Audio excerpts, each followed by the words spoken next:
सच के साथ। नमस्कार, सिटी वाराणसी लाइव में आप सभी का स्वागत है। मैं हूं ममता चौरसिया। आइए नजर डालते हैं आज की हेडलाइंस पर।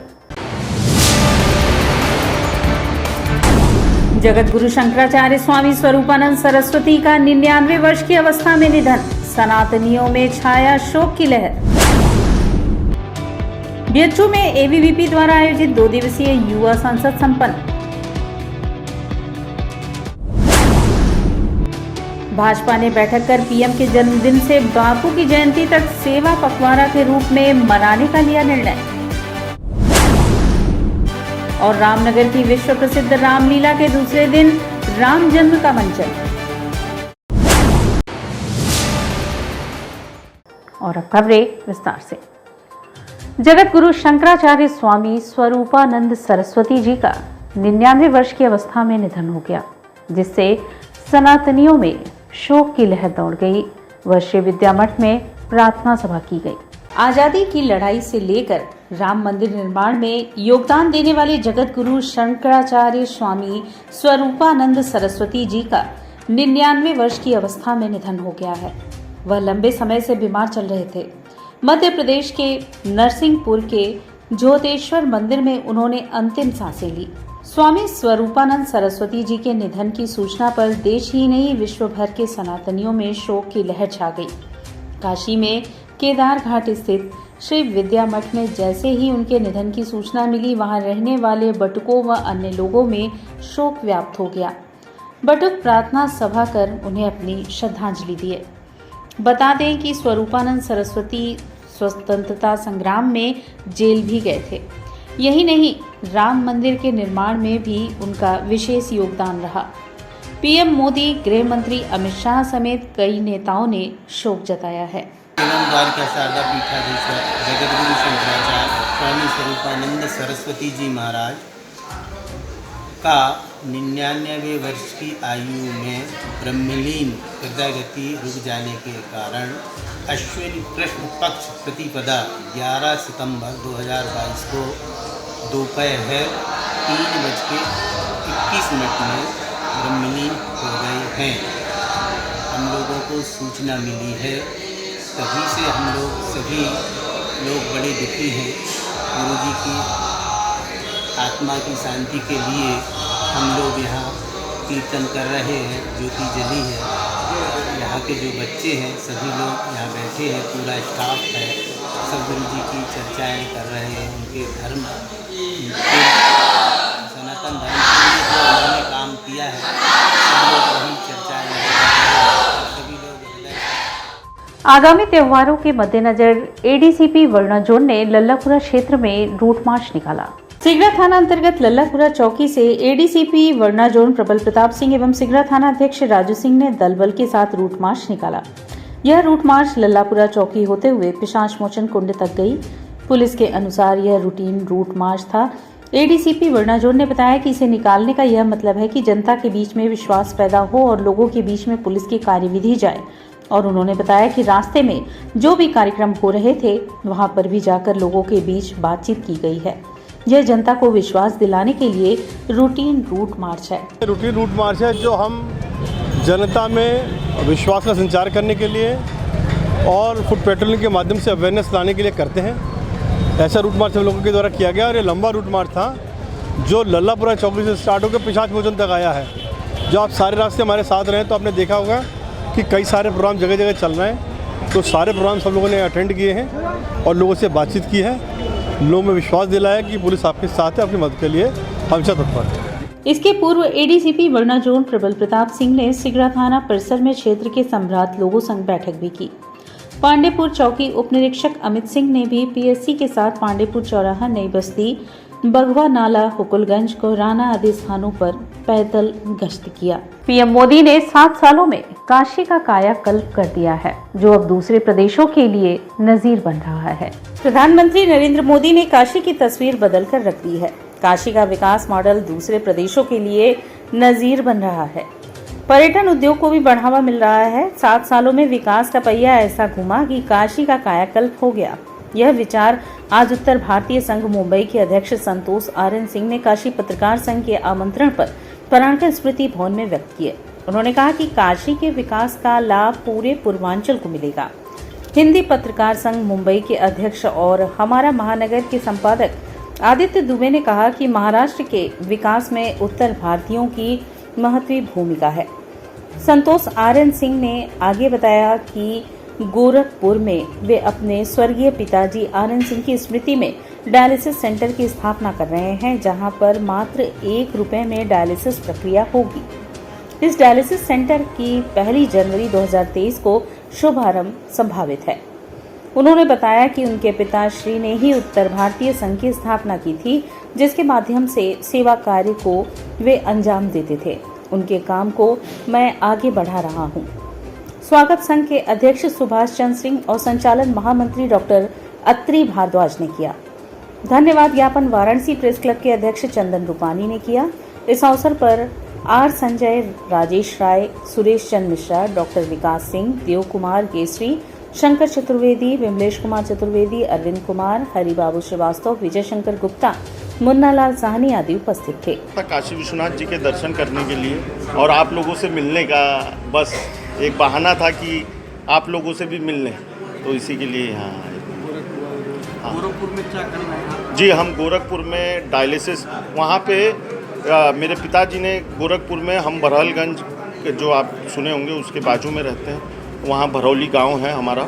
वहाँ पे हमारे पिताजी ने 25 साल पहले एक स्कूल खुलाया है जो बेटी पढ़ाओ बेटी बचाओ का ये मुहिम है, वो 25 साल पहले से चला रहे हैं और 1700 बच्चे वहाँ पे पढ़ रहे हैं स्कूल में। और पिताजी मेरे उत्तर भारतीय संघ के अध्यक्ष थे, तो वो जब गए साल जन्मदिन पे आए, अपना जन्मदिन यहाँ ही मनाते थे, तो उनको लास्ट में किडनी का प्रॉब्लम हो गया था, तो डायलिसिस कराते थे। तो डायलिसिस मुंबई में, तो बोले कि डायलिसिस से इतना प्रॉब्लम, गाँव में तो डायलिसिस सेंटर इतना बहुत जल्दी मिलता नहीं था, लोगों ने बहुत कंप्लेन की। तो उन्होंने कहा कि हम डायलिसिस सेंटर यहाँ पे 10 मशीन में लगाऊंगा और लोगों की डायलिसिस यहाँ पे होगी और वो 1 रुपए में हम डायलिसिस करेंगे लोगों को। के बाद आगे काशी में भी लगाएंगे? जी ज़रूर। अभी हमारा ये टारगेट है कि 1 तारीख जनवरी में वो वहाँ पे शुरू कर लें, वहाँ शुरू हो जाए, अच्छे से चले। फिर अगर बाबा विश्वनाथ जी चाहेंगे तो क्या ना होगा, हमारे चाहने से कुछ नहीं है। बाबा जी चाहेंगे तो काशी में भी जरूर डायलिसिस सेंटर खुलेगा।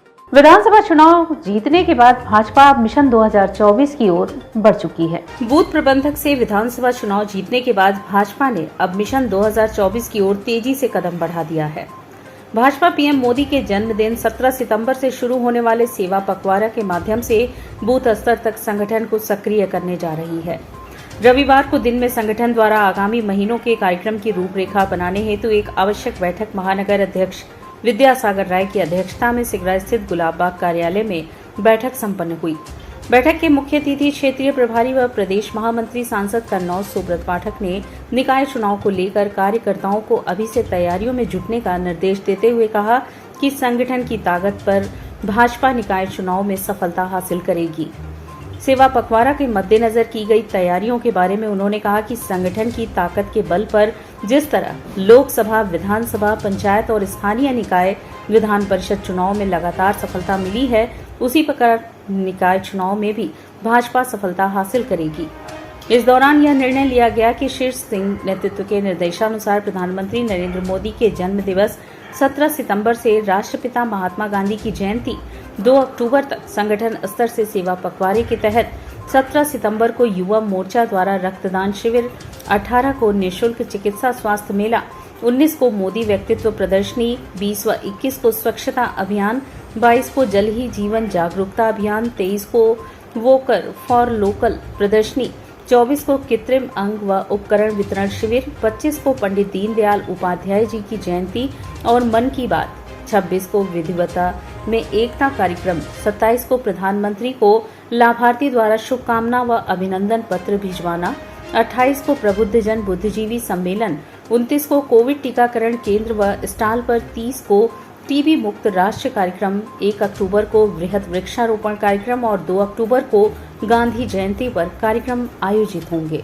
बनारस में महानगर की बैठक में हम लोगों ने आगामी कार्यक्रमों के ऊपर चर्चा किया। जिस प्रकार से प्रधानमंत्री श्री नरेंद्र मोदी जी का जन्म दिवस 17 सितंबर से लेकर और 2 अक्टूबर गांधी जयंती तक भारतीय जनता पार्टी सेवा पखवाड़े के रूप में मनाएगी और हम लोग विभिन्न इस अवसर पर हम लोग विभिन्न सेवा के काम करेंगे, जिसमें पूरी भारतीय जनता पार्टी के समस्त कार्यकर्ता लगकर इन कामों को पूरा करेंगे। अखिल भारतीय विद्यार्थी परिषद काशी हिंदू विश्वविद्यालय द्वारा आयोजित 2 दिवसीय युवा संसद शनिवार को संपन्न हुआ। समापन समारोह में मुख्य अतिथि के रूप में नागालैंड के उच्च शिक्षा मंत्री तेमजेम इन्मा आलोंग उपस्थित रहे।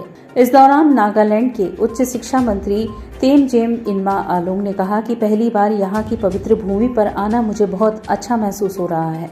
बता दें कि अखिल भारतीय विद्यार्थी परिषद द्वारा युवा संसद का आयोजन का समापन कार्यक्रम का आयोजन किया गया, जिसमें विशिष्ट जनों की उपस्थिति रही। इस युवा संसद में युवा समाज को लेकर क्या प्रभाव होगा, इसको लेकर उस पर चर्चा हुई। वहीं नागालैंड के मंत्री तेमजेम ने कहा कि अपनी सोच को सही रखते हुए मन ठानकर काम करेंगे तो पराजय की चिंता नहीं होगी। छोटी छोटी चीजों को लेकर हम चिंता करते हैं, उसको छोड़ना होगा। अपनी परिस्थितियों से लड़कर आगे बढ़े तो निश्चय ही सफलता मिलेगी। अभी जो भी नीतियाँ बन रहा है भारत सरकार में मोदी जी की अगुवाई में, वो नीतियाँ संपूर्ण नीतियाँ बन रहा है और छोटे से छोटे राज्यों को भी उस नीतियों की उपलब्धि उठा पाएंगे हम लोग सब। तो समय चल रहा है और काम हो रहा है, तो हम सब उन चीज़ों का इंतज़ार करना पड़ेगा और हम सब उन निर्माणों के साथ भाग लेके हम लोगों को आगे बढ़ाना पड़ेगा। डॉक्टर अंबेडकर राष्ट्रीय एकता मंच वाराणसी मंडल की समीक्षा एवं कार्यप्रणाली के विस्तार संबंधित बैठक संपन्न हुई। इस बैठक में मुख्य रूप से संगठन के राष्ट्रीय अध्यक्ष भवननाथ पासवान, मुख्य अतिथि प्रदेश अध्यक्ष आसाराम सरोज, प्रदेश प्रभारी उत्तर प्रदेश राम सिंह, उत्तराखंड प्रदेश प्रभारी फतेह बहादुर सिंह, राष्ट्रीय भागीदारी आंदोलन के राष्ट्रीय संयोजक पीसी कुरील, पिछड़ा समाज महासभा के राष्ट्रीय अध्यक्ष एहसान उल हक, संगठन के प्रदेश संगठन मंत्री भानु प्रकाश, वाराणसी संगठन सह संयोजक लालजी चौहान, अधिवक्ता मोर्चा प्रदेश संयोजक भास्कर पासवान, पूर्वांचल प्रभारी राकेश चंद राणा, प्रदेश सह संयोजक सुभाष पासी, मंडल अध्यक्ष गोरखपुर बिजराज प्रसाद तथा जनपद वाराणसी, जौनपुर, गाजीपुर, चंदौली व अन्य जनपदों के कार्यकर्ता पदाधिकारी बैठक में उपस्थित हुए। कार्यक्रम की अध्यक्षता प्रदेश अध्यक्ष आसाराम सरोज व संचालन जिला अध्यक्ष वाराणसी शंभुनाथ के द्वारा किया गया। कार्यक्रम को संबोधित करते हुए राष्ट्रीय अध्यक्ष भवननाथ पासवान ने वाराणसी मंडल के पदाधिकारियों का विस्तार करने की घोषणा करते हुए देश में SC, ST, OBC व अल्पसंख्यक पर हो रहे अत्याचार व भेदभाव को तत्काल बंद करने के लिए जहां सरकार को चेतावनी दी गई, वहीं SC, ST, OBC अल्पसंख्यकों को एकजुट होकर अपने हकों एवं अधिकारों के लिए आर पार की लड़ाई लड़ने का आह्वान किया गया। इसके अतिरिक्त बैठक में अन्य वक्ताओं द्वारा अपने अपने विचार व्यक्त करते हुए सभी वर्गों को जागृत करने का आह्वान किया गया। कार्यकारिणी का विस्तार किया जाएगा। जो संवैधानिक व्यवस्था है, जो हकूक दबे कुचले पिछड़े समाज के, आदिवासी समाज के लोगों का है, जो संविधान से खिलवाड़ किया जा रहा है, उस पर चर्चा होगी और एक निर्णय लेके फिर सरकार से अपनी डिमांड रखी जाएगी। आगे 2024 का चुनाव है, क्या चुनाव में भी आप लोग चूँकि हमारा जो संगठन है ये सामाजिक संगठन है और सामाजिक संगठन में कर्मचारी अधिकारी इसमें सम्मिलित हैं, तो चुनाव पे चर्चा जो होगा वो हमारा जो राष्ट्रीय अधिवेशन होगा 11 दिसंबर को लखनऊ के गांधी सभागार में, उसमें हम निर्णय लेंगे। और 24 अभी दूर है, 24 की रणनीति पूरे देश के 26 प्रदेशों के संगठन है और 26 प्रदेशों के मुखिया वहां मौजूद होंगे, तब हम 2024 की रणनीति का खुलासा करेंगे। और यहाँ वक्त चला है एक छोटे से ब्रेक का, मिलते हैं ब्रेक के बाद। वाराणसी लाइव सच के साथ। शिक्षित महिला, समृद्ध समाज, आधुनिक शिक्षा, भारतीय सभ्यता, यही है पहचान धीरेन्द्र महिला PG कॉलेज की। NAC एक्रीडिटेड, महात्मा गांधी काशी विद्यापीठ से संबद्ध।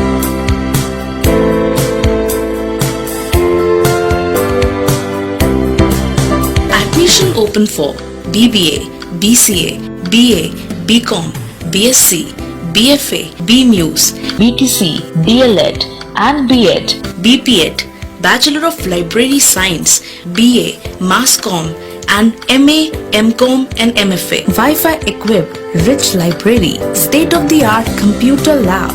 Our 10 gold medalists and merit holders of the university, NCC, safe transportation.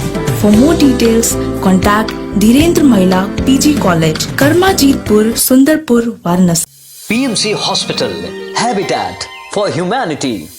Doctor Sanjay Chaurasia और डॉक्टर श्वेता चौरसिया के दूरदर्शी सोच और सेवा भाव से पीएमसी हॉस्पिटल की शुरुआत हुई। 2008 से पीएमसी हॉस्पिटल ने लोगों को उत्कृष्ट चिकित्सा सुविधा प्रदान की है। पीएमसी हॉस्पिटल बनारस में उपलब्ध सर्वोत्तम हॉस्पिटल में से एक है। प्रसूति एवं स्त्री रोग विभाग, पीडियाट्रिक्स एवं नियोनेट्रोलॉजी, जनरल एवं लेप्रोस्कोपिक सर्जरी, अस्थि एवं जोड़ रोग, यूरोलॉजी एवं गैस्ट्रोलॉजी, मनोरोग विभाग, फिजियोथेरेपी जैसी कई सुविधा उपलब्ध है। पीएमसी हॉस्पिटल आपको डॉक्टर द्वारा नियमित ओपीडी की सुविधा देता है। इसके साथ ही आधुनिक गहन चिकित्सा इकाई आईसीयू, आईसीसीयू की सुविधा एक ही छत के नीचे आपको मिलती है। मैं doctor Sanjay Chaurasia, director PMC hospital Ravindrapuri, Varanasi. PMC hospital NABH accredited एवं ISO तथा QCI द्वारा मान्यता प्राप्त 50 bed super multi speciality hospital है। पिछले 10 वर्षों से निर्धन परिवारों के लिए एक विशेष OPD की सुविधाएं प्रदान की गई हैं, जिसके माध्यम से स्त्री रोग विभाग एवं बाल रोग विभाग में 1 लाख से अधिक लाभार्थियों को OPD की निःशुल्क सेवाएं प्रदान की गई हैं। हमारा उद्देश्य है कि कम खर्च में उत्कृष्ट स्वास्थ्य सेवाएं आम जनमानस को सर्वसुलभ कराएं। PMC hospital, habitat for humanity, Ravindrapuri extension behind Durga Kund, Varanasi. Helpline number 0542231015 और कॉल 8808960005। कोरोना वायरस ने देश में एक बार फिर से रफ्तार पकड़ ली है। ऐसे में जरूरी है कि सभी लोग पूरी एहतियात बरतें। घर से बाहर निकलते समय मास्क का सदैव प्रयोग करें। समय समय पर हाथों को सैनिटाइजर से सैनिटाइज करें। ज्यादा भीड़ भाड़ वाली जगहों में जाने से बचें। 2 गज की दूरी का पालन करें। स्वस्थ रहें, सुरक्षित रहें। जनहित में जारी वाराणसी लाइव। वाराणसी लाइव, सच के साथ। और ब्रेक के बाद पुनः आपका स्वागत है। सारनाथ क्षेत्र स्थित होटल सिद्धार्थ में कुछ मनबड़ों ने घुसकर तोड़फोड़ व मारपीट की। सारनाथ क्षेत्र स्थित होटल सिद्धार्थ में रविवार को दर्जनों की संख्या में मनबड़ों ने होटल में घुसकर तोड़फोड़ की। हाथी रॉड और लाठियों से लैस हमलावरों ने 2 युवकों समेत 4 को मारपीट कर घायल कर दिया। इनमें एक की हालत गंभीर है। होटल के बाहर खुलेआम गुंडई कर रहे हमलावरों की तस्वीरें सीसीटीवी फुटेज में कैद हो गई हैं। पुलिस फुटेज के आधार पर हमलावरों की तलाश कर रही है। इनमें कई हमलावर आसपास के ही बताए गए हैं। होटल मालिक पवन पांडे ने तोड़फोड़ और लूटपाट का भी आरोप लगाया है।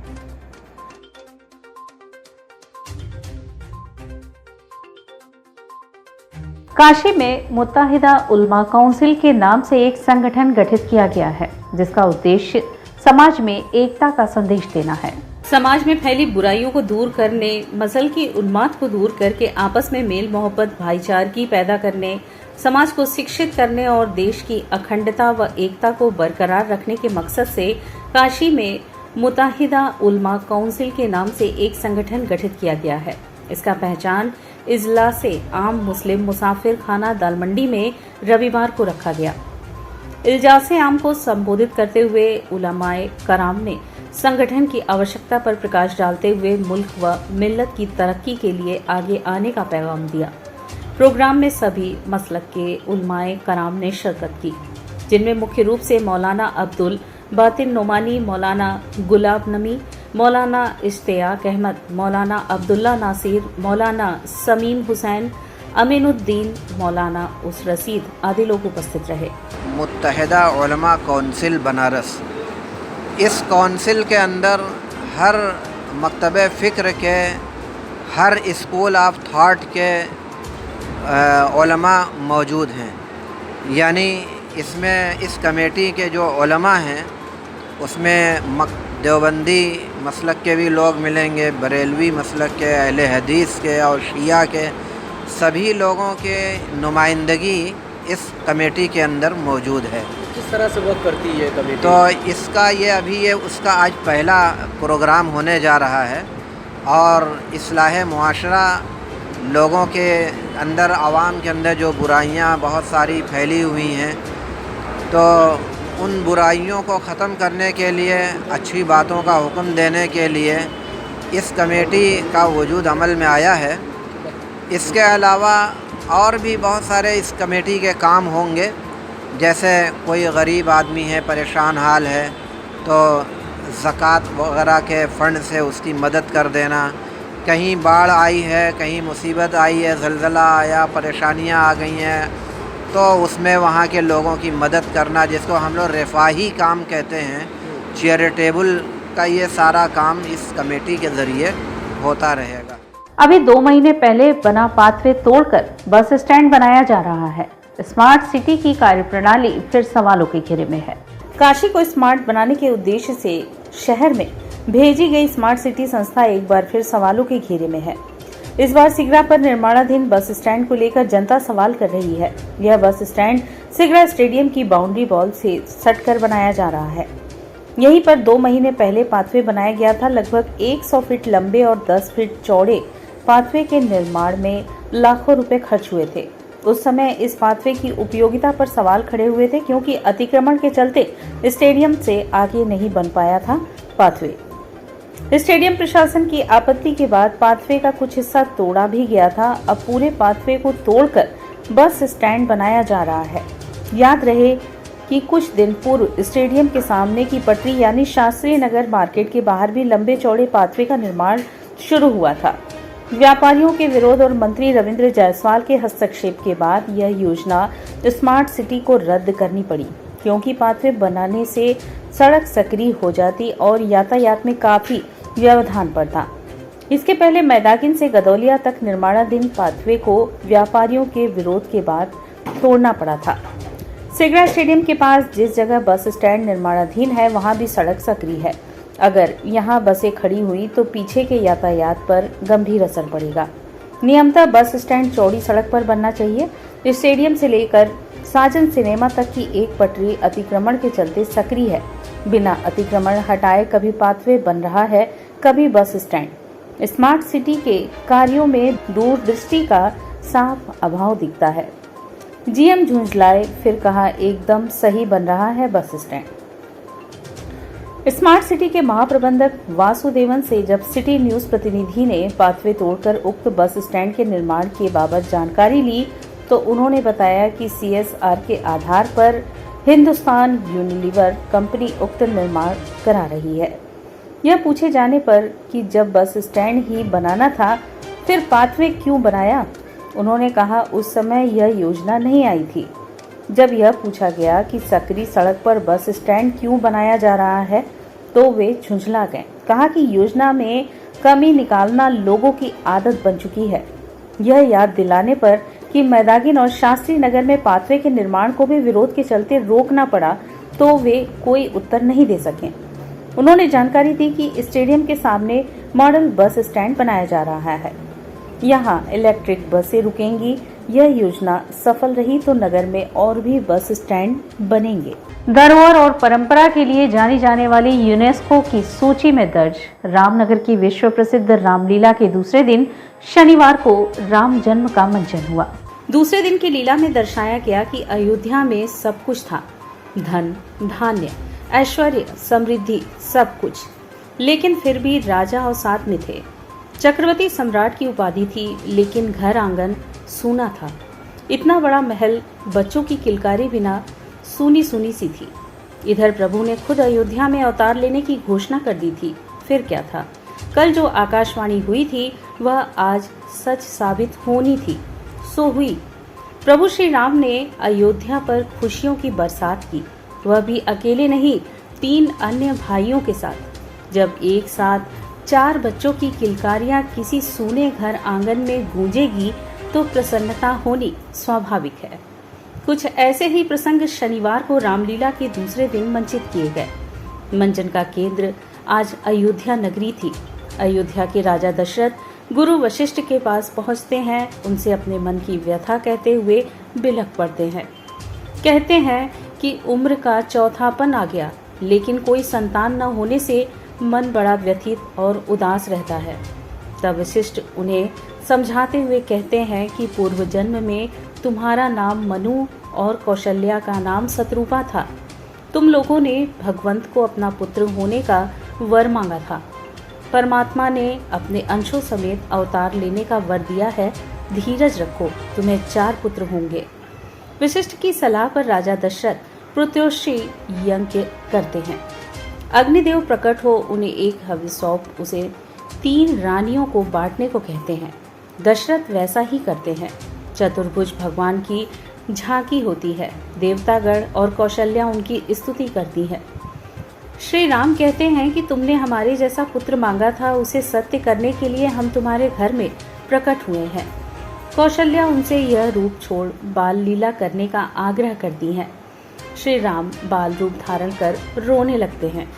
अयोध्या में खुशियां छा जाती हैं, बैंड बजाए जाते हैं, बधाई गीत गाए जाते हैं। राजा दशरथ ब्राह्मणों को दान देते हैं। गुरु वशिष्ठ 4 बच्चों का नामकरण श्री राम, भरत, लक्ष्मण और शत्रुघ्न के रूप में करते हैं। 4 बच्चों का यज्ञोपवीत संस्कार होता है। गुरुकुल में शिक्षा संपन्न होती है। श्री राम एक हिरण का शिकार करके राजा दशरथ को बताते हैं कि इसे मैंने मारा है। इसके बाद कौशल्या 4 भाइयों की आरती उतारती हैं। इसी के साथ दूसरे दिन की लीला को विश्राम दिया जाता है। इसके पूर्व कुंवर अनंत नारायण सिंह और उनके पुत्र अनिरुद्ध नारायण सिंह ठीक 5 बजे शाम को हाथी पर सवार होकर अयोध्या पहुंचे। इसके बाद दूसरे दिन की लीला का शुभारंभ हुआ। बहुत अच्छा लग रहा है हम लोग को, तो जैसे ये लग रहा था कि जैसे कहे मतलब कुछ हो गया है। रामलीला के तो अयोध्या थे, इसलिए 200 साल से ये परंपराएं हैं और वर्ल्ड हेरिटेज में भी ये संरक्षित हो चुका है। और यहाँ की रामलीला यहाँ नियमित है, जिसको लोग नेमी कहते हैं। वो आके 3 बजे पोखरा पर ही टीका पन्ना मार के आकर के डेली रामलीला देखते हैं। इनके पात्र भी हैं जो कई वर्षों से पुराने लोग लगे हुए हैं। काशी के न्यायाधीश बाबा लाट भैरव का विवाह माता भैरवी संग शनिवार को संपन्न हुआ। शनिवार को सायंकाल स्वर्णमयी रथ पर सवार होकर जय माता भैरवी संग ब्याह रचाने पहुंचे तो इस मनोरम दृश्य को देखकर काशीवासी निहाल हो उठे। सिर पर मोर सजाए स्वर्णमयी रथ पर सवार हुए बाबा लाट भैरव शाम 5 बजे श्री कपाल भैरव अथवा लाट भैरव प्रबंधक समिति के तत्वाधान में विशेश्वरगंज स्थित इन्ना माई की गली से बाबा श्री कपाल भैरव जी की रजत मुखौटे का विधिवत श्रृंगार कर सिर पर मोर सजाया गया। आचार्य पंडित रविंद्र त्रिपाठी ने षोडशोपचार पूजन कराया। मुख्य यजमान उत्तर प्रदेश सरकार के पूर्व मंत्री शहर दक्षिणी के विधायक डॉक्टर नीलकंठ तिवारी ने बारात का शुभारंभ किया। शहनाई की कर्णप्रिय धुन, ढोल नगाड़ों की थाप, कलाकारों द्वारा भजनों की प्रस्तुति के साथ मुख्य मार्ग पर बारात सजकर तैयार हो गई। रथ पर सवार होते ही बाबा के विशालकाय मुखौटे की आभा देखते ही बन रही थी। बारात हर तीरथ चौराहा विशेषरगंज त्रिमोहानी से होते हुए भैरवनाथ मंदिर पहुंचकर काल भैरव मंदिर प्रबंध द्वारा बाबा श्री को वस्त्र, काला गंडा, फूल मालाओं से विधिवत श्रृंगार कर भव्य आरती उतारी गई। विशेश्वरगंज से लेकर कज्जाकपुरा तक बारात मार्ग में सभी मंदिरों में विशेष सजावट की गई थी। जगह जगह सांस्कृतिक आयोजन किए जा रहे थे। भक्तों में गजब का उत्साह था। हर कोई लगातार पलक पावड़े बिछाए बारात की प्रतीक्षा कर रहा था। हाथों में पुष्पाहार, पूजन सामग्रियों सहित आरती की थाल लिए घंटों बाद भक्तों को बाबा के दूल्हे स्वरूप में दर्शन मिला। रास्ते भर छतों बरामदों से लोगों ने पुष्प वर्षा कर बारात का अभिनंदन किया। बारात के दौरान काशी विश्वनाथ डमरू दल, श्री लाट भैरव डमरू दल सहित कई डमरू दलों के लगभग सैकड़ों सदस्य बारात शोभा यात्रा में डमरू निनाद करते चल रहे थे। सुरक्षा के दृष्टिगत कई थानों की फोर्स लगाई गई थी। Police commissionerate CPS Satish Ganesh पूरे कार्यक्रम पर लगातार नजर बनाए हुए थे। प्रशासनिक अमला संवेदनशील नजर आया। बारात के संपूर्ण मार्ग सहित मंदिर के चारों ओर पुलिसकर्मियों ने बड़ी ही मुस्तैदी के साथ सुरक्षा की कमान संभाल रखी थी। विवाह उत्सव में प्रमुख रूप से समिति के उपाध्यक्ष बसंत सिंह राठौर, प्रधानमंत्री छोटेलाल जायसवाल, मंत्री मुन्ना लाल यादव, विक्रम सिंह राठौर, नंदलाल प्रजापति, कोषाध्यक्ष छोट्टन केशरी, छेदीलाल मनदीप, कार्तिक, सचिन आदि उपस्थित रहे। काल में हम लोग सारा कार्यक्रम करते थे, लेकिन जो भी कार्यक्रम हुआ सब सांकेतिक हुआ, हुजूम के साथ नहीं हुआ। कितनी खुशी है कि इस बार हर्षोल्लास के साथ। हाँ, 2 वर्षों के बाद हम लोग हर्षोल्लास के साथ ये कार्यक्रम कर रहे हैं और बाबा की कृपा हुई तो हर वर्ष होता रहेगा। तो क्या इसकी रूपरेखा होती है, किस तरह से सारी चीज़ें होती है, कहाँ से भ्रमण होता है, कितने? विवाह के 3 रोज पहले तिथि के अनुसार बाबा का तिलक समारोह होता है और आज भाद्र पक्ष के पूर्णिमा को बाबा का शुभ विवाह होता है। दूसरे दिन प्रतिपदा को भगवान श्री का खिचड़ी समारोह होता है और ये युगांतर से होता आ रहा है, कोई नया कार्य नहीं है। रविवार को संकट मोचन मार्ग रामेश्वर वाटिका पर वाराणसी के 4 लायंस क्लब के नाटराज, रुद्रा एवं सौरभ का संयुक्त पदग्रहण समारोह संपन्न हुआ। पदग्रहण समारोह सौरभकांत डिस्ट्रिक्ट गवर्नर के मुख्य आतिथ्य में संपन्न हुआ। सभा की अध्यक्षता लायन राहुल सिंह, अध्यक्ष लायन क्लब सौरभ द्वारा की गई। सभी अध्यक्ष एवं अतिथियों को मंचासीन कराया गया। राष्ट्रगान एवं ध्वज वंदना संपन्न हुई। दीप प्रज्वलन अतिथियों द्वारा किया गया। नए सदस्यों का शपथ ग्रहण उप मंडलाध्यक्ष द्वारा कराया गया। अतिथियों का परिचय एवं स्वागत अमित गौतम द्वारा कराया गया। नए पदाधिकारियों को पदारोहण पूर्व डिस्ट्रिक्ट गवर्नर लायन दीपक अग्रवाल द्वारा विधिवत कराया गया। मुख्य वक्ता लायन अजय मल्होत्रा ने लायन स्वाद के सेवा कार्यों के बारे में विस्तृत जानकारी दी। लायन सौरभकांत मुख्य अतिथि ने सभा को संबोधित करते हुए कहा कि वाराणसी में 4 लायंस क्लब का एक साथ पद ग्रहण होना एक बहुत बड़ी बात है। इस तरह हमें खर्चे की बचत होती है और यह खर्चा हम समाज सेवा के कार्यों में व्यय करते हैं। लायंस क्लब का मुख्य उद्देश्य समाज सेवा है। लायंस क्लब 211 देशों में 14 लाख सदस्यों के माध्यम से लगातार सेवा कर रहा है। इसका मुख्य सेवा कार्य विश्व से अंधत्व की समाप्ति करना है और इसमें लगातार लायंस क्लब कार्य कर रहा है। हंगर विजन लायंस क्लब का बहुत तेजी से कार्य हो रहा है। लायंस क्लब द्वारा कई स्थायी सेवा कार्यक्रम जैसे ब्लड बैंक, स्कूलों का संचालन, एम्बुलेंस का संचालन, स्वास्थ्य केंद्र आदि चलाए जा रहे हैं। यह बहुत बड़े गौरव की बात है। धन्यवाद प्रकाश लायन प्रदीप उपाध्यक्ष द्वारा किया गया तो सभा का सफल संचालन मीनाक्षी उपाध्याय एवं एकता अग्रवाल द्वारा किया गया। उक्त अवसर पर कई लायन सदस्यों को उल्लेखनीय कार्य के लिए पुरस्कृत किया गया। और इसी के साथ सिटी वाराणसी लाइव का यह प्रसारण यही समाप्त होता है। ममता चौरसिया को दे इजाजत। नमस्कार।